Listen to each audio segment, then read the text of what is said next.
Hello everyone, मैं आकांक्षा चंद्रम स्वागत करती हूँ आपका एनएफएनेट क्लास में। आज हम कंप्यूटर साइंस एंड एप्लीकेशन के data communication and computer network subjects के प्रीवियस ईयर पीवाईक्यूज देखने वाले हैं, जो कि जून 2019 में यूजीसी नेट एग्ज़ाम में पूछे गए थे। यहाँ पर जितने भी क्वेश्चंस हैं उन सभी के हम प्रॉपर सोल्यूशन देखेंगे और साथ ही वो किस टॉपिक से आए हैं उन पे भी आज हम डिस्कशन अपना रखेंगे। तो चलिए स्टार्ट करते हैं। पहला जो क्वेश्चन है वो हमें नेटवर्क सिक्योरिटी से रिलेटेड बात की गई है, जिसमें आपको इंटीग्रिटी बताना है। ठीक है, एक वेब एप्लीकेशन है जिसमें उसकी इंटीग्रिटी बतानी है और उस इंटीग्रिटी को कैसे हम बताएंगे, उसके लिए क्या क्या इन्फॉर्मेशन दिया है, वो सारा चीज़ हम यहाँ पर देखते हैं।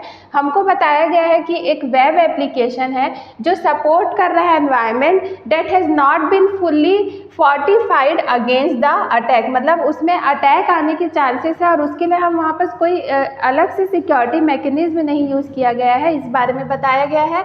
जब वेब इंजीनियर्स एस्टिमेट कर रहे थे तब उनको पता चला कि वो जो अटैक है उसको आप रिकवर कर सकता है, मतलब कि जो वेब इंजीनियर्स है वो रिकवर कर सकते हैं 30% के अकॉर्डिंग। ठीक है, मतलब टोटल डेटा में से 30% को वो सिक्योरिटी के हिसाब से रिकवर कर सकते हैं।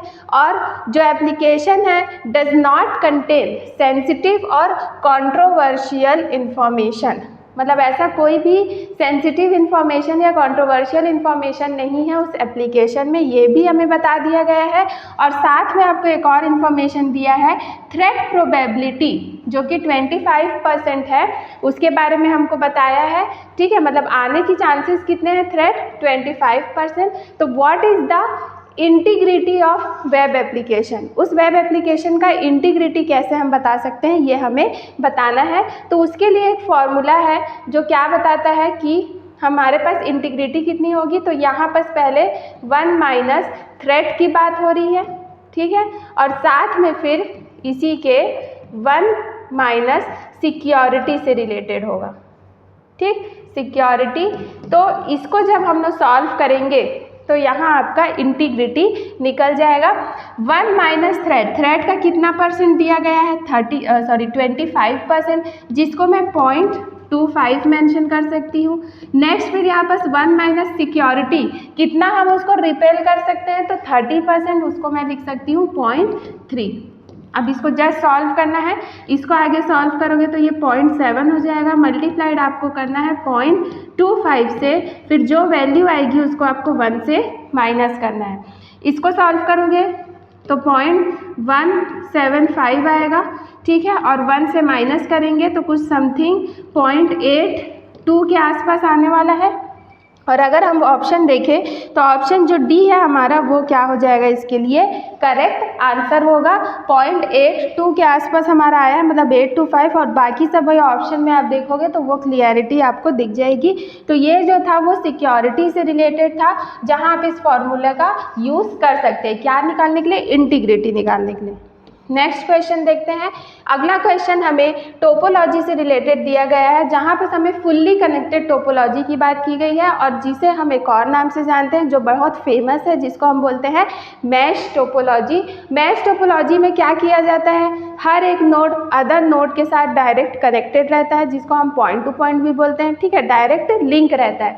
क्वेश्चन हमें पूछा है कि अगर n नोड्स हैं, ठीक है, अगर n नोड्स है तो नंबर ऑफ डायरेक्ट लिंक कितने होंगे उसको हमें बताना है।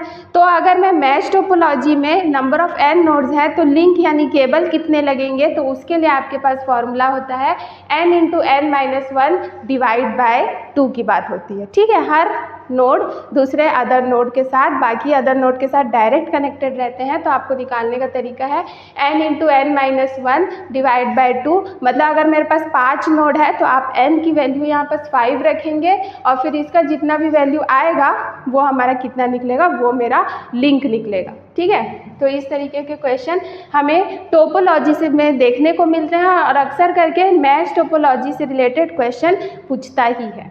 नेक्स्ट क्वेश्चन चलते हैं। What is the name of protocol that allows a client, ठीक है, to send a broadcast MAC address. यहाँ बोल रहा है कि आपको जो क्लाइंट है, ऐसा कौन सा प्रोटोकॉल है जो क्लाइंट को अलाउ करता है कि आप ब्रॉडकास्ट करें वो क्लाइंट को मैक एड्रेस को ब्रॉडकास्ट करना है। रिप्लाई में क्या चाहिए, तो आईपी एड्रेस क्या चाहिए, रिप्लाई में ब्रॉडकास्ट कर रहे हैं मैक के लिए, ठीक है। तो इसको हम लोग बोलते हैं कौन सा protocol, reverse address resolution protocol बोलते हैं।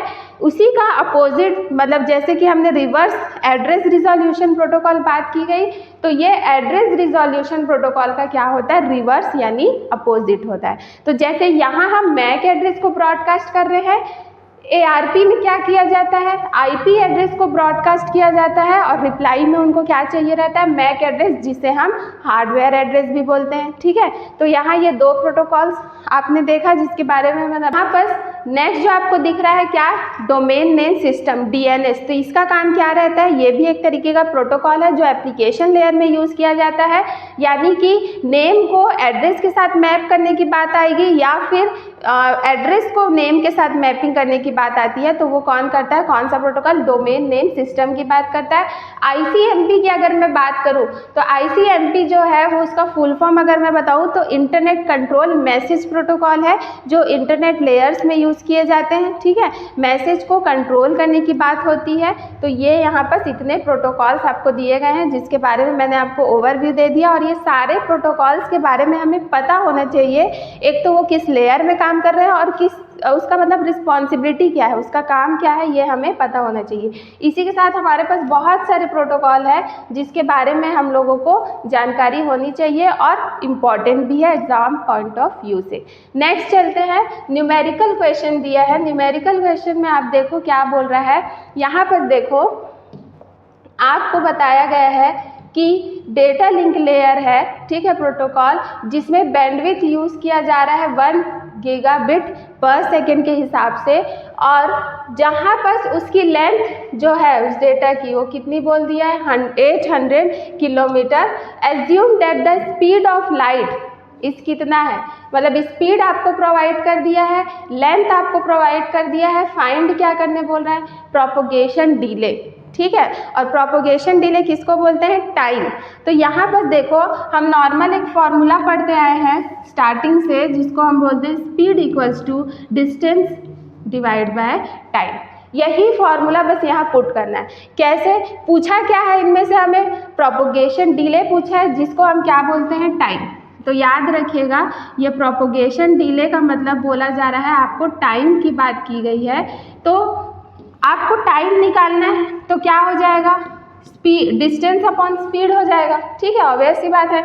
डिस्टेंस कितना दिया है, 800 किलोमीटर दिया गया है, और स्पीड कितना बताया है, तो 2 और 5 टाइम्स 0, तो ये हो गया 5 टाइम्स 0, और यूनिट की मैं बात करूँ किलोमीटर पर सेकेंड की बात की गई है। बस अब इसको सॉल्व करना है, ये कैंसिल आउट हो गया, इसको सॉल्व करोगे पॉइंट में आएगा, तो इसको लेने के लिए पूरा 0 0 और 4 से जाएगा, ठीक है। तो 0.004 सेकेंड की बात होगी, किलोमीटर कैंसिल आउट हो जाएगा तो सेकेंड। लेकिन आप ध्यान रखिए ऑप्शन में हमें जिस यूनिट में पूछा रहता है उसके अकॉर्डिंग मुझे अपने आंसर को देना पड़ता है, मतलब उस ऑप्शन के अकॉर्डिंग क्या आ जाएगा आंसर, 4 सेकेंड है तो ये 4 मिली सेकेंड हो जाएगा, ठीक है। और एक ही जगह ऑप्शन में दिया है, that is option number D.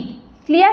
तो ऐसे कुछ न्यूमेरिकल्स हैं जो अक्सर करके डेटा कम्युनिकेशन सब्जेक्ट में पूछे जाते हैं और बहुत ज़्यादा कठिन नहीं होते हैं अगर हम इन चीज़ों का प्रैक्टिस किए रहेंगे। आगे चलते हैं, नेक्स्ट जो क्वेश्चन है वो हमें आईपी एड्रेस से दिया। आईपी एड्रेस में आपको क्या बोला है, पास और सबनेट क्रिएट करना है, जिसमें हर एक में उसने बता दिया है कि अप्रॉक्स 100 यूजेबल होस्ट एड्रेस होंगे, ठीक है, पर सबनेट की बात। और यहाँ हमको बोला है कि व्हाट नेटवर्क मास यानी subnet mask will you assign to class B network.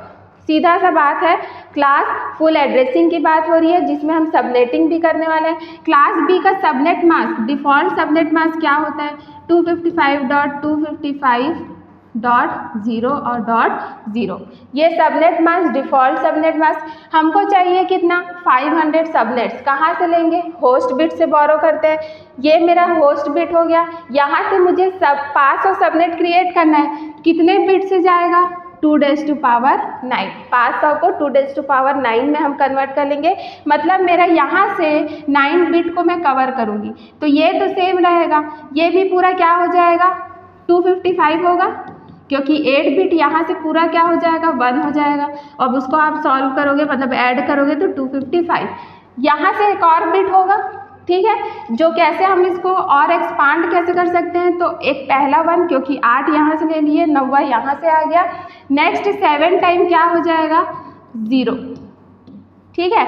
तो इसको जब आप डेसिमल में कन्वर्ट करोगे तो वो कितना आएगा 128। तो 500 सबनेट क्रिएट करने थे, इसलिए मैंने इस ऑक्टेट का पूरा 8 बिट और इसका एक बिट को हमने 1 कर दिया, बाकी सब जितने थे वो 0 थे। तो उसको लिखने के बाद हमारा आंसर क्या आया, ऑप्शन बी, जो यही मेरा क्या बताएगा नेटवर्क मास्क, किससे रिलेटेड, क्लास बी नेटवर्क से, ठीक है। तो इस तरीके से सबनेटिंग के क्वेश्चन आते हैं और इम्पॉर्टेंट है, तो हमें ये सब क्लियर रखना है।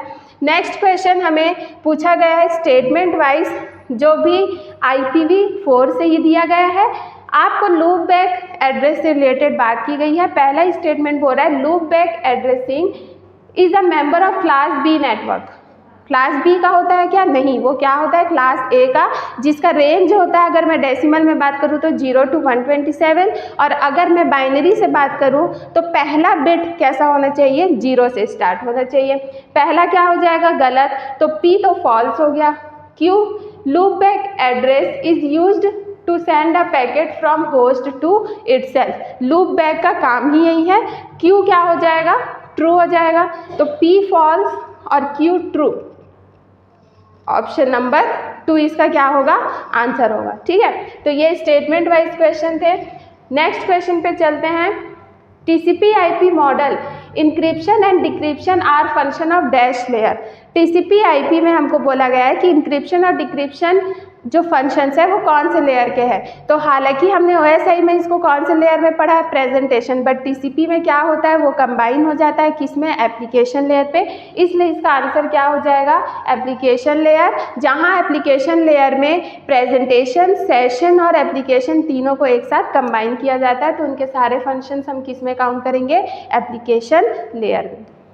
Next, at a link layer packet of transmitted information is called frame। ठीक है, क्या डेटा लिंक लेयर में हम जो पैकेट ट्रांसमिट करते हैं उसको मैं फ्रेम से बोलती हूँ, मतलब फ्रेम से रिप्रेजेंट करती हूँ, बिल्कुल सही है, डेटा लिंक लेयर में हम करते हैं।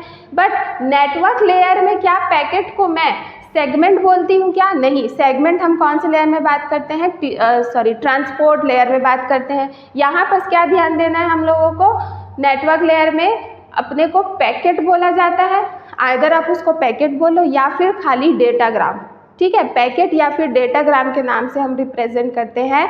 तो मेरा Q गलत हो जाएगा, P सही, और यहाँ हमें ट्रू की बात किया है, इसलिए मेरा आंसर क्या होगा P ओनली, ठीक है, P ओनली सिर्फ करेक्ट। नेक्स्ट, IPv4 से देखो फिर से ये तीसरा क्वेश्चन है इसी ईयर में, तो सोच लो कि IPv4 कितना इम्पॉर्टेंट है, उससे आपको हर एक टाइप के क्वेश्चन पूरे बनने चाहिए, इस तरीके से हमको पढ़ना है, उसको कवर करना है। तो यहाँ पर अब IPv4 में नेक्स्ट क्या पूछा है, क्लास C के लिए एड्रेस कितना कंज्यूम करता है, मतलब एड्रेस स्पेस की बात की गई है। तो ओवरऑल कितने होते हैं, 0 to 255, उनमें से पूरा आधा कौन ले जाता है, क्लास A ले जाता है। तो क्लास A जो है वो 50% ले लेता है, ठीक है, 50%। क्लास B जो है ओवरऑल का कितना बच गया हमारे पास, नेक्स्ट 50 बचा, उस 50 का वो कितना ले लेता है, 25% ले लेता है बचे में से। फिर अब कितना बच गया 25, तो क्लास C जो होता है वो कितना ले लेता है, 12.5%, ठीक है। तो क्लास C एड्रेस स्पेस कितना कंज्यूम कर लेता है, 12.5, और वहीं मैं अगर क्लास D और क्लास E की बात करूँगी तो कितना हो जाएगा, 6.5% कौन ले लेता है, क्लास D और E ले लेता है, ठीक है। यहाँ क्लास C की बात की गई थी, तो 12.5% जो है वो क्लास C कंज्यूम करके रखता है, ये हमें याद रखना है। और इन सारों का जो रेंज है डेसिमल वाला भी और बाइनरी, वो सब मुझे याद होना चाहिए जब भी मैं इसके बारे में बात करूं। मतलब जो भी मेरे दिमाग में क्लास आता है तो मेरे को इन तीनों चीज़ों को एक साथ रिवाइज करते हुए चलना है, इससे बहुत ही फ़ायदा होगा आप लोगों को। नेक्स्ट क्वेश्चन हम देखते हैं। यहाँ पर हमें बोला है the ability to inject packets into the internet, ठीक है, और इंजेक्ट करना है पैकेट को इनटू द इंटरनेट। क्या इंजेक्ट करना है, कैसा टाइप का पैकेट, तो फॉल्स सोर्स एड्रेस के साथ। मतलब कि सोर्स एड्रेस यानी हमारा सेंडर, तो सेंडर का जो एड्रेस है उसको कैसा भेज दिया जाता है, फॉल्स तरीके से भेज दिया जाता है, फॉल्स सोर्स एड्रेस। तो वो ओवरव्यू दे देते हैं।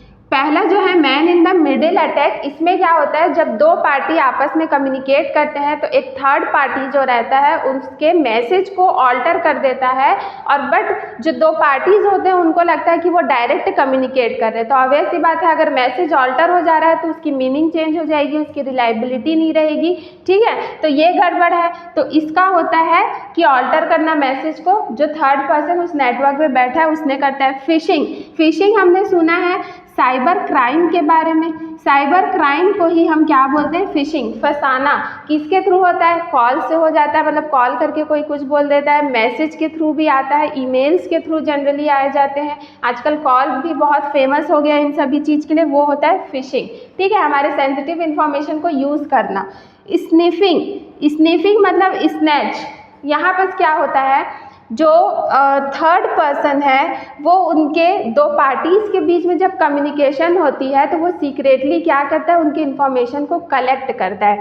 इसको आप एक वर्ड से जान सकते हैं जिसको हम बोलते हैं हैकर, ठीक है। हैकर का काम क्या है, जो भी पार्टीज कम्युनिकेट कर रही है उनके इन्फॉर्मेशन को हैक कर लेना, कलेक्ट कर लेना, ठीक है। सेंसिटिव इन्फॉर्मेशन हो सकते हैं, कंट्रोवर्शियल इन्फॉर्मेशन हो सकते हैं, तो ये सारी इन्फॉर्मेशन को हैक करके रखना। ऑल्टर वगैरह कुछ नहीं करता, हैक कर लेता है। और स्पूफिंग का तो आपने बता दिया कि क्या है, फॉल्स सोर्स पैकेट इंजेक्ट कर देना नेटवर्क में, ठीक है। तो ये जो थे वो सारे अटैक्स थे नेटवर्क में, इन सभी के बारे में भी हमें पता होना चाहिए क्योंकि ये नेटवर्क सिक्योरिटी भी एक इम्पॉर्टेंट टॉपिक है।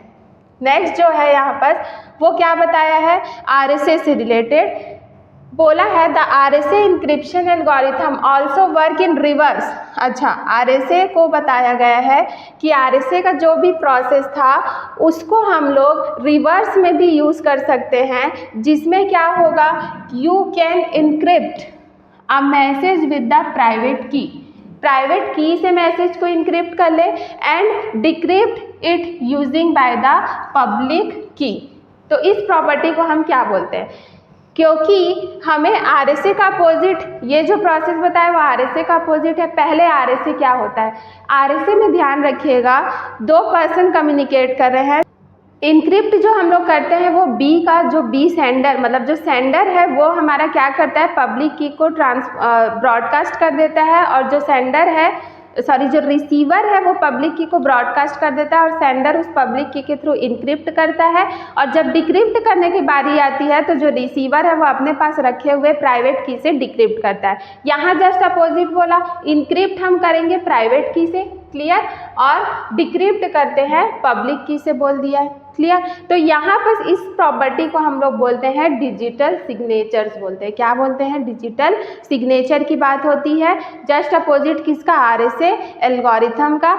तो ये जो क्वेश्चन थे ये भी हमारे नेटवर्क सिक्योरिटी क्रिप्टोग्राफी के अंदर इंक्रिप्शन एल्गोरिथम से रिलेटेड था। तो इस ईयर में लगभग इतने क्वेश्चन पूछे थे, जिसमें अगर मैं बात करूँ तो प्रोबेबिलिटी जो परसेंटेज है वो किस पे ज़्यादा फोकस किया गया, IPv4 से रिलेटेड क्वेश्चन, जिसमें हमें 3 से 4 स्टेटमेंट वाइज भी, न्यूमेरिकल वाइज भी सारे टाइप के क्वेश्चन पूछे हैं। और अगर मैं दूसरा बात करूं तो यहाँ पर नेटवर्क सिक्योरिटी से रिलेटेड बात की गई थी, जहाँ हमें अटैक्स से कुछ क्वेश्चन देखने को मिले, ये जो इंक्रिप्शन एल्गोरिथम है इससे कुछ क्वेश्चन देखने को मिले, और स्टार्टिंग में हमें जो इंटीग्रिटी से रिलेटेड बात की गई थी उससे कुछ क्वेश्चंस थे।